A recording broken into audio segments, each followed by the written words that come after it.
E aí, pessoal, para a gente amarrar aqui os conceitos de lúpus eritematoso sistêmico, tá? Eu, eu vou mostrar algumas questões aqui, alguns casos clínicos, tá? Se você não viu a aula teórica, a parte teórica, volta lá no vídeo, tá? Dá uma olhadinha na aula que vai te ajudar demais com esse caso clínico que eu vou botar aqui e as questões em si, beleza? Se você gosta desses vídeos aqui, dá uma ajudinha aí, compartilha, beleza? Bota curtir aí, se inscreve, que me ajuda demais. Só para iniciar, então, eu já vou jogar uma questão aqui para ti, certo? Dá uma lida e tenta responder. Vai nessa sequência aí, mas eu vou ler junto contigo aqui agora. Ó. Paciente de 23 anos de idade, não sei se é homem ou se é mulher, mas é um paciente jovem. Diz em acompanhamento ambulatorial por lúpus eritematoso sistêmico. Provavelmente seja mulher. Por quê? Porque lúpus é mais frequente em mulher. E mulher jovem, olha só, 23 anos de idade. Beleza? Continua. Em consulta de rotina, refere discreto edema de membros inferiores e traz exame de checagem. Pô, ela já tem lúpus. Se ela já tem lúpus e tá com edema de membros inferiores, eu já penso, poxa, pode estar tendo alteração renal. E qual a principal alteração? É a síndrome nefrítica, que se encursa com edema. Beleza? Então a gente já pode ter isso presente aqui. Vamos continuar. Hemoglobina tá de 11 gramas por decilitro, ou seja, ela tem anemia. A creatinina está elevada e a ureia está elevada. Isso significa o quê? Azotemia. Ou seja, tem acúmulo de excretas nitrogenadas, certo? A nível sanguíneo. Então, a gente está frente a um quadro de síndrome nefrítica aqui, tá beleza? Mas vamos continuar. Diz que o exame de urina dela, o EAS, certo? Ou urina tipo 1, o que vai apresentar? Ó, presença de hematúria, tem hematúria, que isso me leva mais ainda a um quadro de síndrome nefrítica, tem 10 hemácias por campo, tá vendo? E traços de proteína,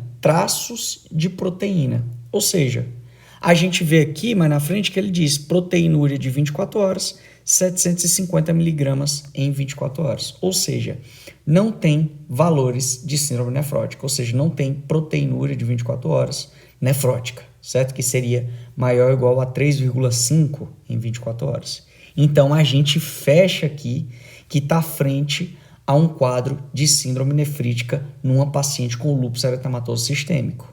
Tá beleza? Guarda isso que eu estou te dizendo, que é importante na hora de responder. Você tem que raciocinar dessa forma. Aí diz, presença de hipocomplementemia e anti-DNA-DS. Se tem o já tem hipocomplementemia. Isso caracteriza o quê? Uma nefrite lúpica, tá? Uma síndrome nefrítica secundária aqui, certo? Que é a nefrite lúpica, com complemento reduzido, é o clássico.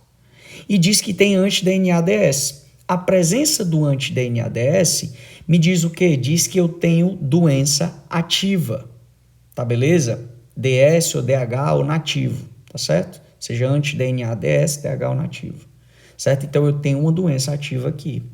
Vamos continuar. Na hipótese de nefrite lúpica, ele já te dá, ó. Eu falei tudo antes, mas ele já te dá tudo aqui. Mas ele fala, na hipótese de nefrite lúpica, e de acordo com o consenso da Sociedade Brasileira de Reumatologia, para o diagnóstico, manejo e tratamento da nefrite lúpica, com base nos critérios clínicos e laboratoriais, pode-se inferir a classe histológica dessa paciente como, olha só, a principal classe histológica, e você pode saber só desse detalhe, você já responde, tá? A questão, a principal classe histológica frente à nefrite lúpica é a glomerulonefrite classe 4. É a classe 4. E se você for em mais detalhes, a classe 4, ou difusa, certo? É aquela caracterizada com síndrome nefrítica. Por quê? Então, eu vou ler aqui as alternativas. Ó. Letra A, glomerulonefrite mesangial mínima, classe 1. O classe 1, pessoal, geralmente nem dá clínica. Beleza? Nem dá clínica. Então, descarta a classe 1. Glomerulonefrite membranosa, classe 5. Classe 5 evolui com síndrome nefrótica. Eu li para vocês aqui e fui detalhando que a gente está frente a um quadro de síndrome nefrítica. Então, não é a letra B. Letra C, que é a mais frequente e é a nossa resposta, diz glomerulonefrite proliferativa difusa, classe 4. Classe 4 é a mais frequente, beleza? Então, você marcaria a letra C aqui tranquilamente. Outra questão, essa questão é do revalida, certo? Aí diz, ó, mulher com 20 anos de idade, uma mulher jovem, beleza? Branca, é recebida no pronto-socorro com queixa de edema há uma semana. Poxa, é uma mulher jovem que está cursando com edema. Inicialmente, aí beleza, pode ser qualquer alteração aqui. Inicialmente, o edema era nos membros inferiores, porém agora, nota a face edemaciada. Relata ainda diminuição do volume urinário, astenia, hiporexia, mal-estar e febre baixa. Pode ser qualquer coisa aqui ainda. Vamos continuar. Quanto aos antecedentes patológicos, artralgia de interfalangianas proximais há cerca de 8 meses. Eu sei que tu tá doido para dizer que pode ser artrite reumatoide, mas lembra que a artrite reumatoide é uma mulher de meia idade. É uma mulher de meia idade. Porque aqui diz artralgia de interfalangianas proximais. Mas é mais uma mulher de meia idade. Aqui a gente está frente a uma mulher jovem. Tá certo? Então, a gente poderia botar como diagnóstico diferencial e explicar o porquê não seria. Mas não seria nosso principal diagnóstico aqui não, tá? Na ocasião, fez uso de prednisona com desaparecimento do quadro. Olha só, hein? Corticoide, ó. Aí diz, não usa nenhuma medicação no momento. O exame clínico demonstra estado geral regular, hipocorada. Ela provavelmente pode estar até com anemia. Edema de membros inferiores, 2 cruzes em 4. E de face. Ausculta pulmonar com murmúrio vesicular presente, massa, e simétrico. Beleza. Sem ruídos adventícios. Então, a nível pulmonar está normal. Ausculta cardíaca com ritmo cardíaco regular, em 2 tempos, sem sopros, pressão arterial está hipertensa. Tem uma hipertensão arterial grau 2 aí, certo? 160 por 110. Aí diz, frequência cardíaca 120 batimentos por minuto, ela está taquicárdica, abdômen flácido sem visceromegalias. Aí você vê, nos exames de pronto-socorro diz, ela está com anemia, tem uma hemoglobina aí, ó, o hematócrito dela, os leucócitos totais estão reduzidos, tá certo? Tá baixo, ou seja, tem anemia, leucopenia, linfopenia, certo? Ó, plaquetopenia, 100 mil de plaquetas, ó. Ou seja, tem as penias. Provavelmente, a gente já está frente àquela lúpus eritematoso sistêmico, certo? Moderado. Eu tô te induzindo ao lúpus, mas veja bem, porque a gente está resolvendo questão de lúpus, né? É uma mulher jovem que está cursando com um quadro de artralgia interfalangiana, além de manifestações gerais, certo? Aí você vai ver que ela tem anemia, tem leucopenia e tem plaquetopenia. Poxa, meu irmão.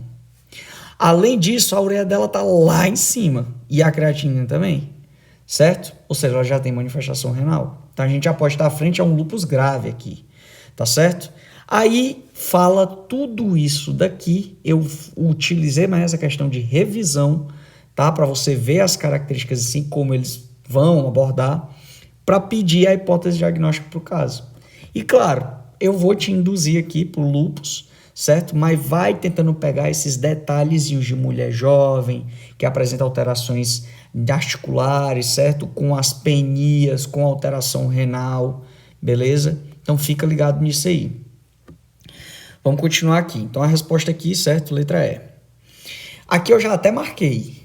Ó, mulher branca de 22 anos de idade, eu só vou ler o que está marcado, para ficar até mais fácil, porque é um textão e ele te pede qualquer outra coisa no final. Ele diz, uma mulher branca de 22 anos de idade, está com inchaço há uma semana nos pés, com piora progressiva. Tem edema.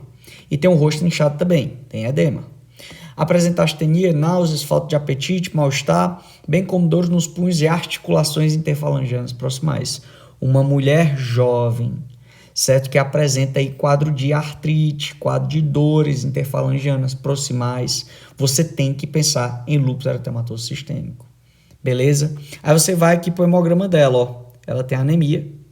Aí você vê os leucócitos lá embaixo também, certo? Ela tem leucopenia. E você vê aqui as plaquetas lá embaixo. Ela tem plaquetopenia. Ela tem as penias.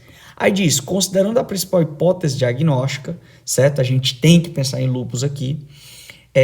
A conduta, no caso, será solicitar. Olha só, você vai ter que solicitar dentro do FAN, certo? Você vai solicitar o FAN, são os anticorpos antinucleares, e de forma específica você tem que solicitar os dois principais, que é o anti-SM e o anti-DNA.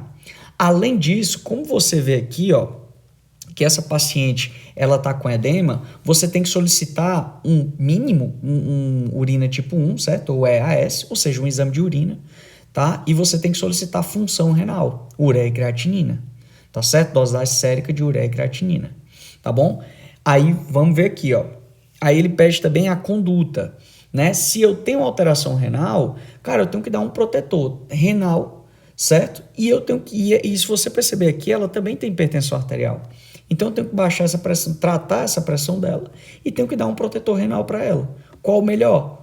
Os inibidores de enzima convertidora de angiotensina, IECA, os IECA, certo? Enalapril, captopril, tá certo? Aí vem, letra A, vamos de baixo para cima. Letra E, radiografia de tórax. Poxa, corta aqui, né?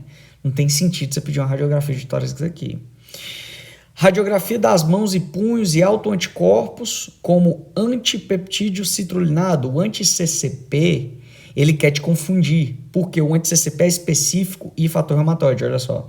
Mas o anti-CCP, ele é específico da artrite reumatoide, tá?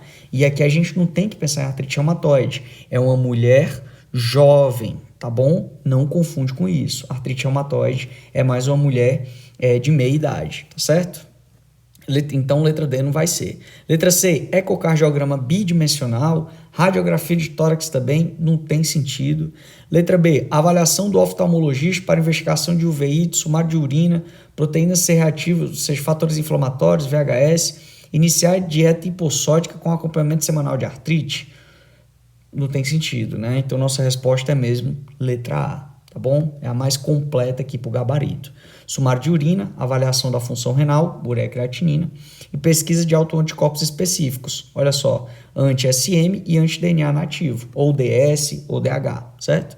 Iniciar enalapril, 10mg dias, para controle de pressão arterial, beleza? E também ele é protetor renal. Outra questão aqui, ó. Uma mulher de 35 anos de idade, certo? Olha só, aí aqui ele quer te confundir mesmo, cara, ó. Porque ele diz que é uma mulher de 35 anos de idade. Opa, é uma mulher de meia idade, certo? Aí diz, procura a unidade básica de saúde com queixas de vermelhidão na face. Olha só, hein? Será que é o rash do lúpus?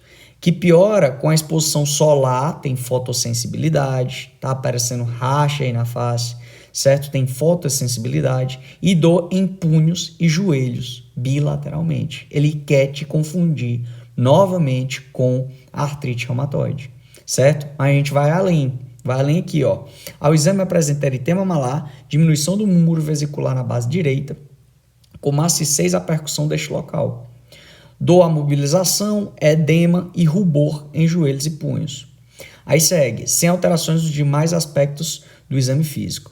Traz o hemograma com hematócrito de 35, hemoglobina tem 12, os leucócitos estão reduzidos, tem leucopenia, com contagem diferencial normal.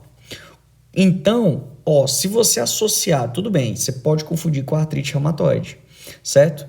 Mas se você associar aqui a questão com as alternativas, você consegue matar, mesmo que você só pense nos dois. Você pode pensar em lúpus ou artrite reumatoide aqui, certo? Mas você vai direcionar mais a lúpus por causa dessa vermelhidão na face, que pode ser o rash, por causa dessa leucopenia aqui, tá beleza? Então, você pode direcionar melhor associado às outras alterações, certo? Então, diz, considerando a principal hipótese diagnóstica para o quadro da paciente, o autoanticorpo com maior especificidade para a doença é... Aí, cara, ele quer te confundir aqui, ó, porque ele bota o anti-RO, certo? Aqui não tem um anti-CCP. O anti-CCP seria o mais específico para artrite reumatoide, tá certo? Se não tem, pô, não é artrite reumatoide, eu tenho que pensar mais em lúpus. Qual seria o mais específico de lúpus? Seria o anti-SM, de forma específica. De forma geral, é obrigatório ter o FAN, que é o anticorpo antinuclear, certo? Ou fator antinuclear, tá bom? Mas ele não é o mais específico para cá. Se ele te pede o mais específico, você tem que pensar em anti-SM. E o segundo mais específico é o anti-DNA-DS, ou DH, certo? Ou nativo. E ele é aquele que está presente, certo? Quando você tem doença ativa, tá bom? Aí vê, anti-RO. Pô, lembra lá que o anti-RO, ele não é específico do lúpus. Ele pode apresentar também de síndrome de Sjögren, tá bom? Letra B, anti-RNP. O anti-RNP, ele também não é específico do lúpus. Ele vai estar lá naquela doença mista dos tecidos conjuntivos, do tecido conjuntivo, tá certo? Ele pode estar presente também, então ele não é específico do lúpus. Aí, letra D aí, ó, fator antinuclear, o que eu falei anteriormente, isso aqui é de forma geral, tá bom? E a letra E é o antifosfolipídio aí, que vai estar mais lá na SSF, certo? E a nossa resposta mesmo é a letra C, tá bom? Que é o anti-DNA nativo, tá bom? Que ele vai apresentar de forma ativa aqui. Vamos seguir. De forma bem direta, vamos no papum aqui, certo? Assinale a alternativa correta sobre o lúpus eritematoso sistêmico. Letra A. O padrão de fluorescência do FAM não tem importância clínica? Poxa, é óbvio que tem, certo? A importância está no título também, tá bom? Na verdade, que é a associação, né, de tudo. Então, letra A está incorreta. Ó, eu tô pedindo a correta aqui, certo? Letra B. A ausência de FAM é um forte argumento contra o diagnóstico de lúpus? Sim, é a nossa resposta. Porque pensa lá, cara, ó, nos critérios de lúpus, para você dar o critério diagnóstico, você tem que ter obrigatoriamente a presença do fator antinuclear, certo? Do anticorpo antinuclear, que é de forma geral. Você tem que ter ele presente, tá bom? Ele tem que estar positivo. Então, a ausência dele, ele vai ter, você pode ter um argumento contra o diagnóstico de lúpus eritematoso sistêmico, beleza? Letra C, ó. O anti-DNA não é considerado marcador de atividade do lúpus? É claro que é. O anti-DNA DS, DH ou nativo, certo? Ele sim é considerado marcador de atividade lúpica. Se ele tiver positivo é porque ele está ativa a doença. Letra D. As duas condições em que o fator reumatoide é encontrado com maior frequência e em maiores títulos são a artrite reumatoide e o lúpus. Não, o fator reumatoide ele apresenta mais na artrite reumatoide e no síndrome de Sjögren. Beleza? Então a resposta era a letra B mesmo aí, como correta, certo? Continuando aqui, ó. No lúpus eritematoso sistêmico, quais são as manifestações cardíacas mais frequentes? E aí a gente pensa lá no brando, certo? Na classificação branda mesmo. A gente fala de quê? De alteração de serosas. Quando a gente fala serosa, a gente fala de pericardite, a gente fala de pleurite. Pericardite a nível cardíaco, pleurite a nível pulmonar. Só que ele está perguntando as manifestações cardíacas mais frequentes aqui. Então, letra A, endocardite Liebman-Sachs? Não. Certo? Letra B, miocardite afetar o músculo cardíaco? Não. Letra C, pericardite, que é a nossa resposta. E síndrome de Wolff-Parkinson-White aí, certo? É uma alteração de arritmia cardíaca, certo? A resposta mesmo seria letra C aqui, pericardite, tá bom? Vai no óbvio mesmo, não discute com a questão. Outra questão aqui para fechar, certo? A gente já está fechando aqui. Você suspeita de lúpus, ó, a gente está numa suspeita de lúpus induzido por procainamida. Isso é o lúpus-like, certo? Ou induzido por fármaco, ou fármaco induzido. Lembra que a procainamida, que é um antiarrítmico, ela pode gerar lúpus-like. Você pode ter a hidrazida ou isoniazida, certo? E a D-penicillamina, certo? São essas três drogas principais que podem causar lúpus, lúpus-like, certo? Então diz, quais os anticorpos direcionados contra qual proteína tem maior probabilidade de ser positivo? Lá na aula teórica eu falei. Então a anticardiolipina aqui não seria, porque isso é mais o SSF, certo? Filamento, eu estou falando rápido assim para ser mais dinâmico e a gente terminar logo aqui, certo? Para você entender logo o contexto. Então diz, letra B, filamento duplo de DNA? Também não.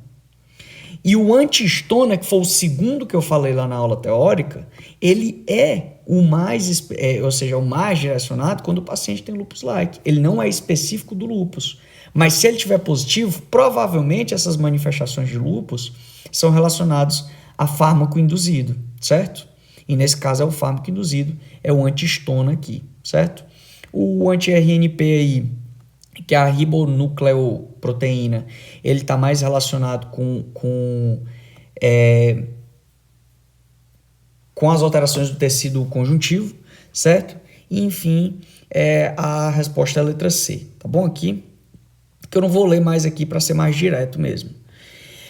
Vamos de último aqui, certo? São exames de alta especificidade para o lúpus eritematoso sistêmico e não tem erro, tá? Anti-SM e anti-DNA de dupla hélice. Isso é bem direto, essa resposta aqui, certo?